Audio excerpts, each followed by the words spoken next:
Courage and honor. Those are the traits that define the Ultramarines. Probably the most famous and decorated among the Emperor's Adeptus Astartes, the 13th Legion is host to numerous famous Space Marine heroes.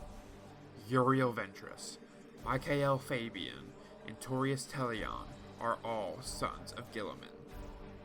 One hero, though, is one the Imperium purposefully forgot, despite his heroism. Demetrian Titus.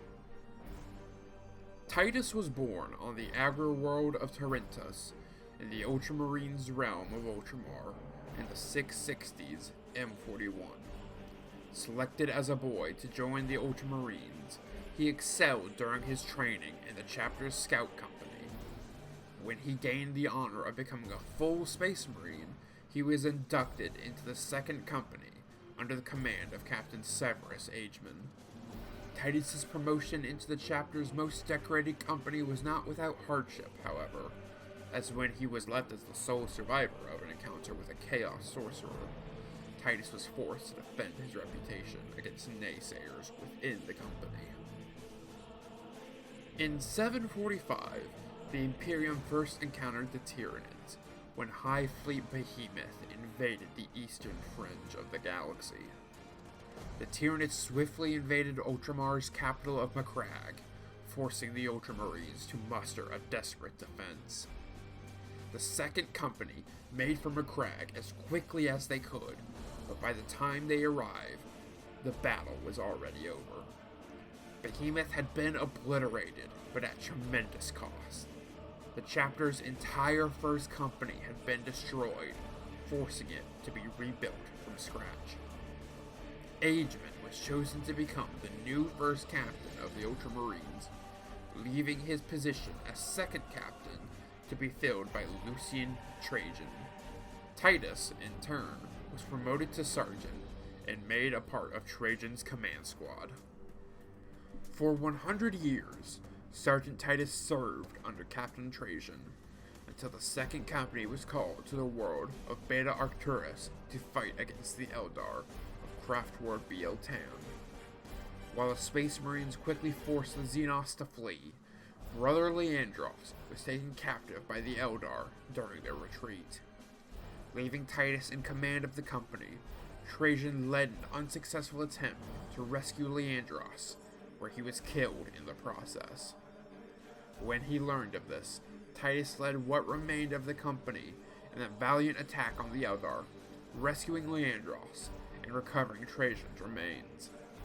For this valorous act, and being the highest-ranking remaining member of his company, Titus was promoted to captain of the Ultramarines Second Company.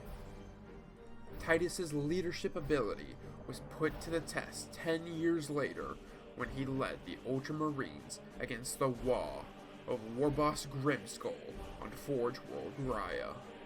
Titus and his command squad made massive gains against the Greenskins, recapturing a Titan Manufactorum with the assistance of the Cadian 203rd.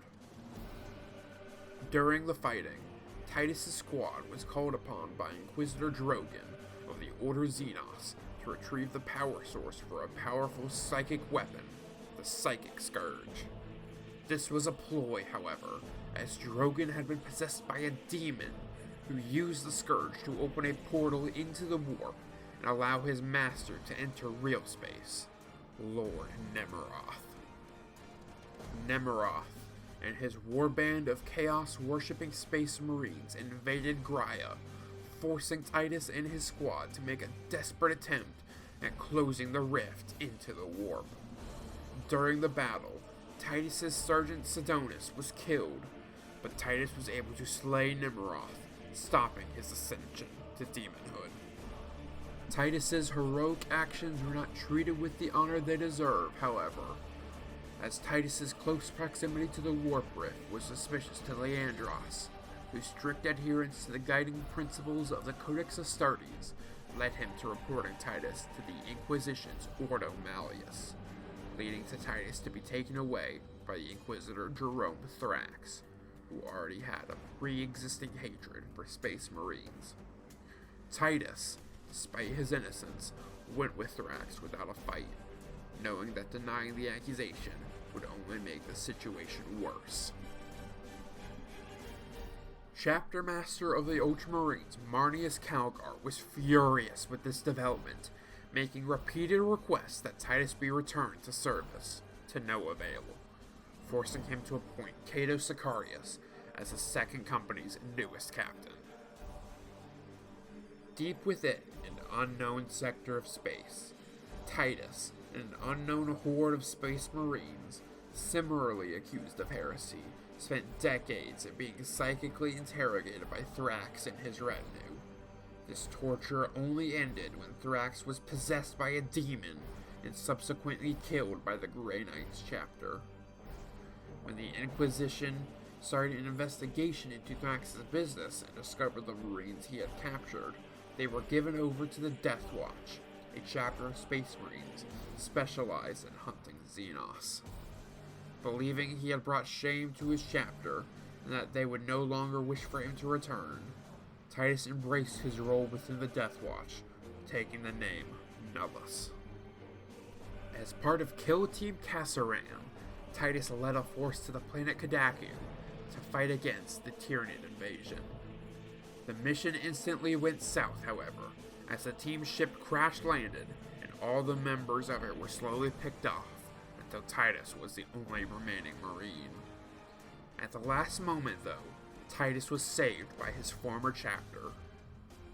An Ultramarines force, led by Chief Librarian Varro Tigurius, had also been dispatched to Kadaku, and Tigurius, recognizing Titus, instantly took him aboard his ship to be reintroduced and reinserted into the Ultramarines.